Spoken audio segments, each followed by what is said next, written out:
You'd think it was the Watergate hearings, for heaven's sakes.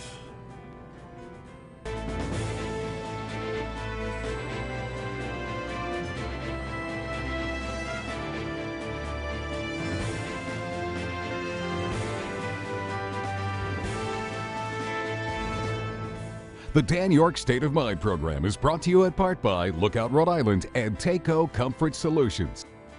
Welcome in on this Friday or Sunday evening, depending on your choice. Glad to have you aboard. Thanks very much for tuning in. We got a situation in Providence that you would think would be perfunctory, but it seems like it's going to be a political soap opera, and it continues to gain momentum. The more the accused speaks publicly, the more the government reacts with procedure, and we're going to have, in a week and a half or so, a pretty public, fascinating back and forth between the city clerk and the city council. And while this is not the kind of conversation that I think most of you would be worrying about, losing sleep over, or even talking about at the water cooler, when you do hear this story, you think, what's going on there? So we're going to meet the city clerk tonight, and he's going to tell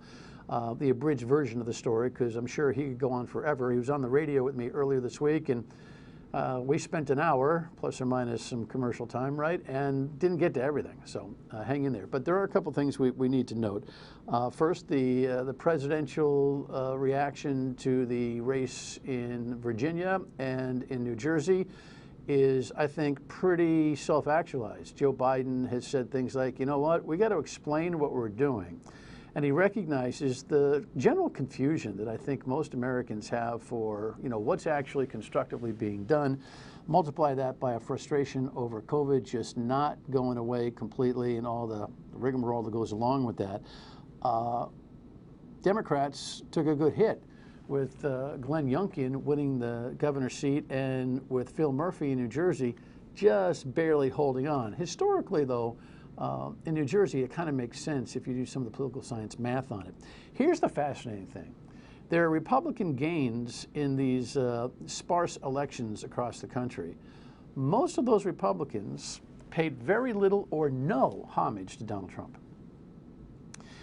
which I'm actually excited about to have, and I think you should be too. I think if we have some real, good battles on issues, even though some are misconstrued, critical race theory being a big deal in the Virginia race and everything else, when that phlegm all gets coughed up and people start debating issues without the Trumpian impact, it may return us to some kind of normal political rivalry. That would be a good thing. So, thumbs up on that. This too, headlines, children vaccines. Now we've got the entire population that will be vaccinated, open to getting vaccinated. This is a challenge for most. The president is imploring you to see your doctor. I know many parents have been anxiously waiting for this day, but I also know that some families might have questions. So, trusted messengers like your pediatricians, family doctors, will be able to answer your questions, talk to parents about the importance of getting their kids vaccinated, and put your mind at ease. It seems self-explanatory, but I do think a lot of parents have opinions on this without asking their doctor, which feels like a cliche, but not in this particular case. The governor weighed in as well a couple of days ago. 5 to 11 right now is our largest percentage of population that's getting infected right now. So, and we know that in the middle schools and the high schools where we've hit, I think, close to 70% of the students that are vaccinated, we're seeing that the cases are significantly less. Right. Listen, the most personal decision I think any of us can make is what we do for the health of our children. So no judgment here. I understand while some of you might be squeamish, but there's never been a more important time to do your research and to talk with your doctor before you judge the situation. You'll probably be very relieved. And by the way, long-term side effects from vaccines are incredibly rare. Short-term, rare, but less rare. Does that make any sense? But with all the vaccination that we have in our history, long-term impact from vaccines just doesn't seem to happen. Anyway, Good luck with that, and we'll check in with it over the course of the next few weeks. In the meantime, here's the headline that sponsors our conversation this evening. Providence City Council prepares for city clerk removal proceedings. Once upon a time, there was a guy from North Carolina who moved to Rhode Island because he thought the city was cool. Pretty much the executive summary on this, correct? Sure. Yeah. About what, 2014 you came, or 2012? End of 2020, 2012. 2012, you moved up here, you and your wife decided to shake it up and move up to this region. You had family in the area, blah, blah, blah. The typical thing, you're an IT guy. By the way, I'm doing a summary here for you. I don't know what camera I'm on, whatever. I wish the lights would work, but I just, boom, boom, boom, boom, boom. I play tennis with this sometimes. But anyway, let me race through this because I know the story and I want to get to some of the meat of the executive summary. You came up here, you're an IT guy, you shot for a job, you did some consultation with the city of Providence, correct? Yes. And you learned some things, and then you went to the state side. You actually initiated a program on the state side which customers, citizens may be familiar with by saying, oh yeah, I used that. What is it? E-permitting, statewide e-permitting project. E-permitting. Explain what that is. That allows someone to not have to stand in line at City Hall to get a plumbing permit when you're going to renovate your bathroom or to build a new home. You saw somewhat archaic communication service technology in the state, yes? Well, it was just paper forms before that. Pretty simple. Then you shot for a job back in Providence as the city clerk. You solicited the job, correct? That's true. After I found out that the council was interested in seeing more of the modernization work that I had done as a consultant in 2013 and 2014. All right, so Sabina Matos, who was then the president of the city council, she's now our lieutenant governor, stewarded your, at least, review with the city council. You interviewed with them, you got a vote from them, and they hired you to become the city clerk, correct? That's correct. All right. With a mission to do what, more or less? I was brought in, from what I understood, because of my strong management skills, because of my technology background, my interest in modernizing the office, and also documenting and improving processes because of the upcoming first term limitations, where many of the council members are going to be term limited next year, and they really wanted to create some stability in the office. All right. How did it go at the beginning? At the beginning, there was some initial resistance to change, like there is in any organization. It's not in some people's best interest to have things be changed if they already know how everything works. But it was moving along. However, there were some things that I noticed. There were some situations that came up where information wasn't as transparent or flowing as well as it should in the best interest of the people. All right, hold that thought. So that's kind of the theme here, and when we come back, we will we'll dig into that, and we'll talk about the process, because they're reviewing his job very publicly. I mean, really publicly. Stay with us.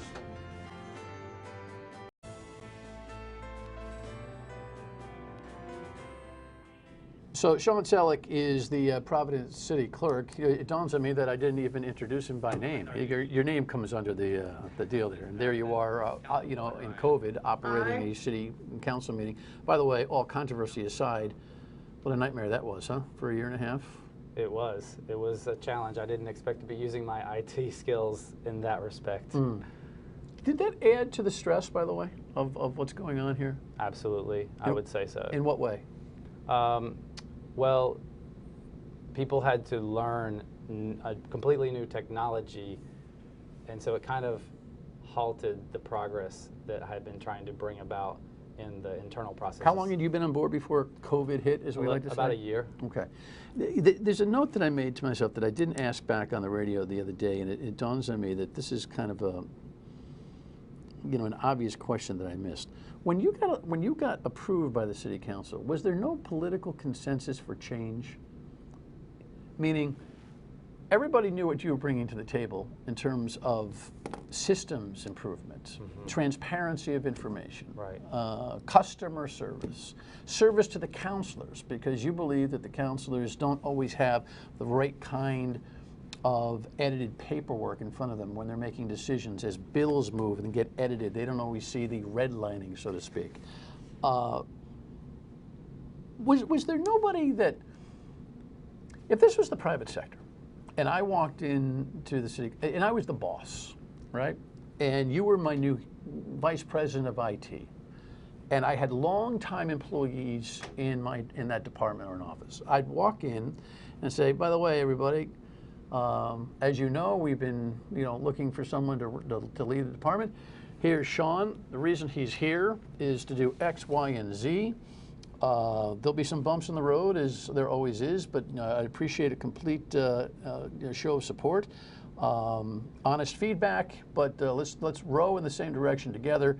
But know that he's here on a mission. We have an objective, and I need your cooperation. That's what I would do as a CEO. Did anybody play that role in city government to instruct these long-term employees who seem to have a big problem with you, the few who do? Yes, I mean, Council President Sabina Matos did that at the time. In person or just from the rostrum? I'm talking about walking into the office, hand-to-hand combat, so to speak.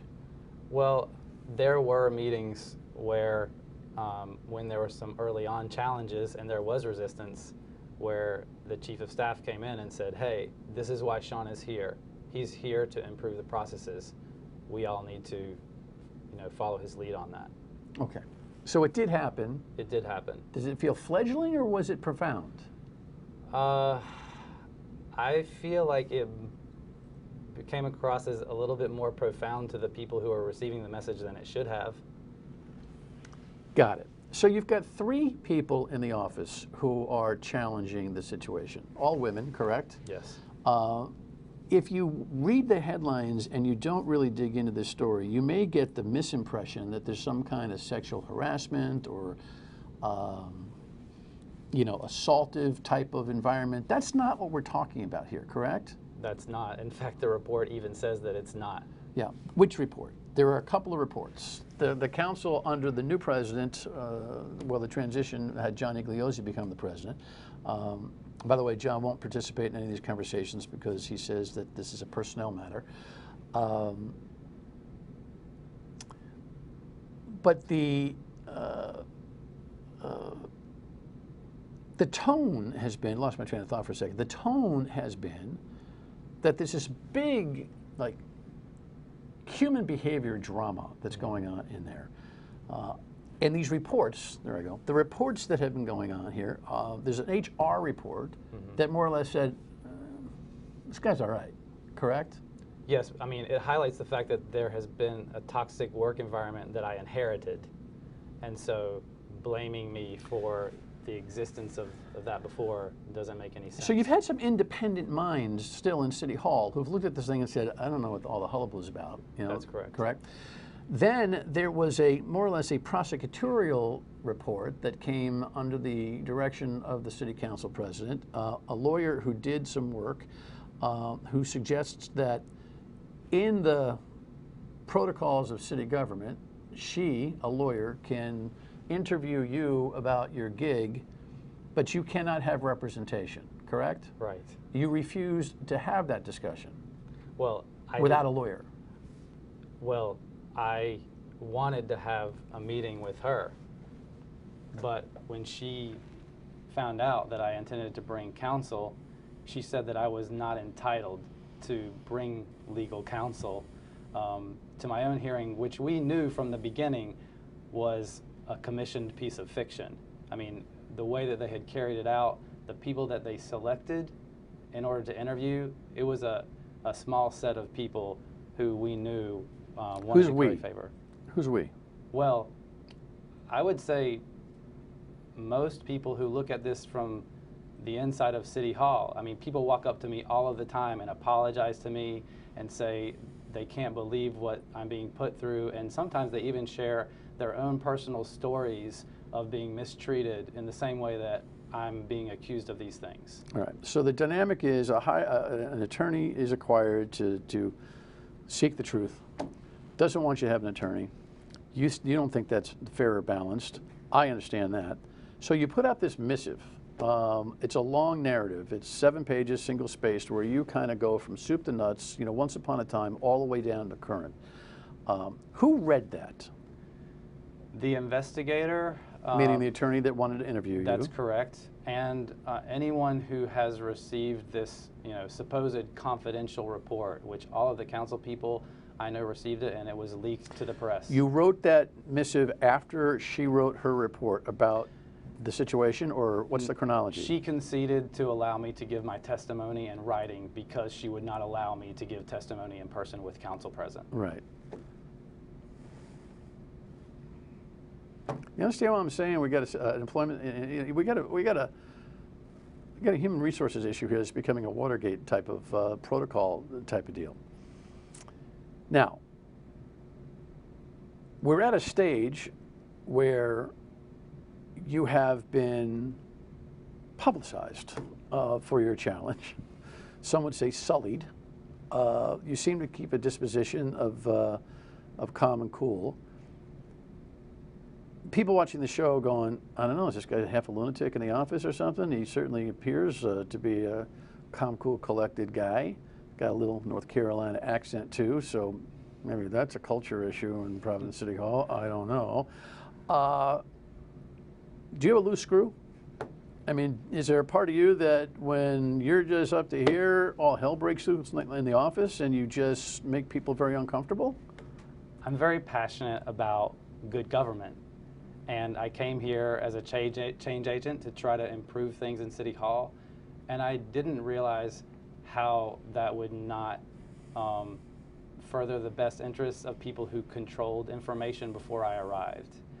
And so the people who accuse you of a problem are talking about psychological and psychiatric issues that are serious.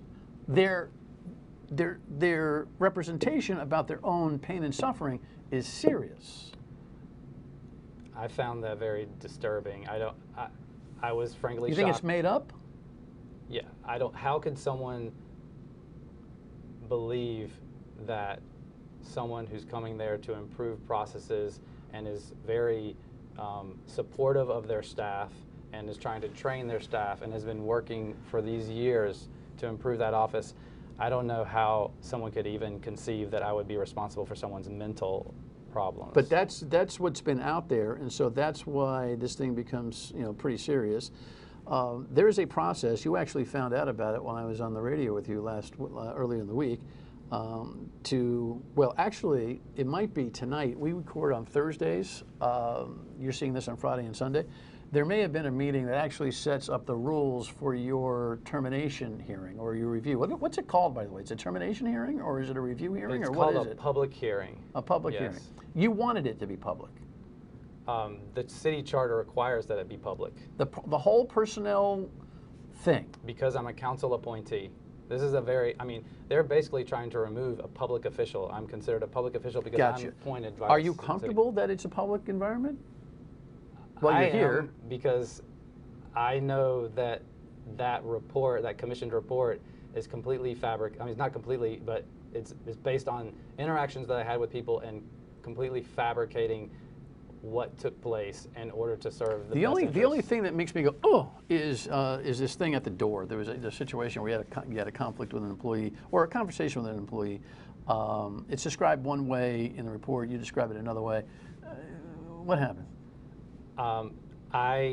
It was at the end of the day. An employee was not performing a task that I asked them to do, and so I wanted to have a conversation about why they felt they did not have to perform that task.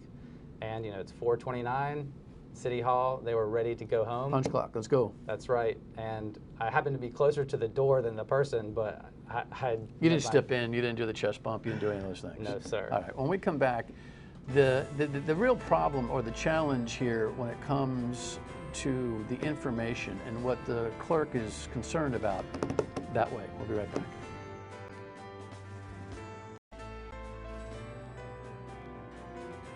If there's a smoking gun with this alleged toxicity in the office, but we only have a few minutes here, Shawn.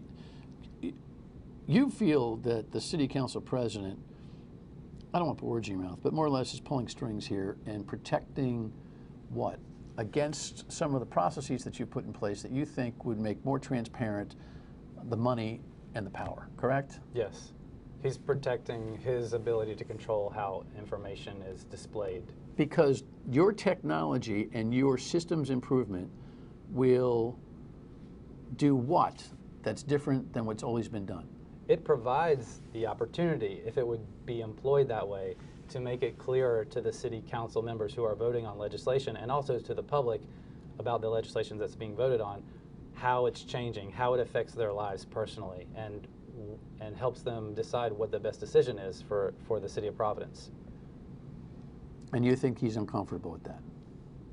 I know for sure, I've heard him say out loud, make requests of the deputies to conceal information. That's something that you've just said on television, something you will say in front of the council. That's correct. And are you asserting that the three people who have the problem with you on a, employee-employer basis, longtime employees there well before you've ever been there, are doing the city council president's bidding? In so many words, yes. To the detriment of public service to the city? Yes. What's the chances that, and by Johnny Gliozzi and I have a good working relationship. He was here on the show 6 weeks ago or so, and he's welcome to be on the radio or the television to talk about this at any time. Do you think that this thing might boomerang back on him? Has he bitten off more than he can chew? It should. When the city council figures out that their ability to serve their constituents, and when their constituents find out that their ability to be served by their representatives is being altered by the access to information, everyone should be upset. I mean, it is bad news for the democracy of the city when legislation that's being voted on is not clear to the people who are voting on it. All right. Well, get your helmet on, right? A week and a half or so, you'll have a very public hearing on your employment. Good luck. We'll catch up with you in the aftermath, all right? Thank you, sir. All right. Gosh, Providence City politics, can you imagine? Final word and we come back.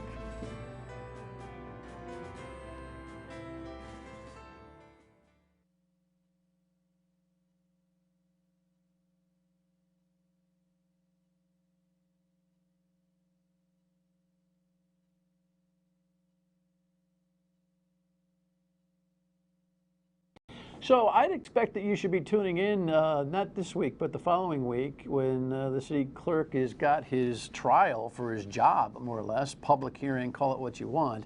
I just think that Councilor Igliozzi ought to come publicly clean about what his intent is prior to this discussion. Hiding behind the protection of human resources and personnel matters, when it gets to this level, it doesn't sell. We'll see you on the radio, weekdays 3 to 6 on WPRI next week. Bye.